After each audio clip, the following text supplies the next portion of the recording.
How to find a circular reference in Excel. Hi everyone, I'm here to assist you today. Without any delay, let's jump right in.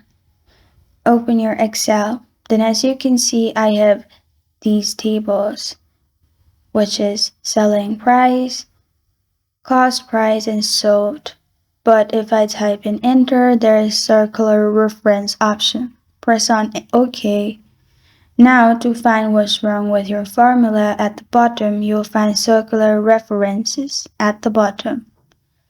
And as you can see, it's D2. So the problem is in D2. You can find it from here. Another way what you can do is click on formula at the top and click on error checking. In there, click on circular references. Now, simply select all the boxes one by one and check in which box is the error. After you find the error, simply click on formula box at the top, remove the formula which is not working, and type in the actual formula.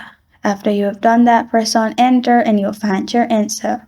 This is how to find a circular reference in Excel. Thank you for joining me today. If this video helps you out, please leave a like and subscribe for more. Got a question or want to suggest a topic? Comment below. Thank you for watching.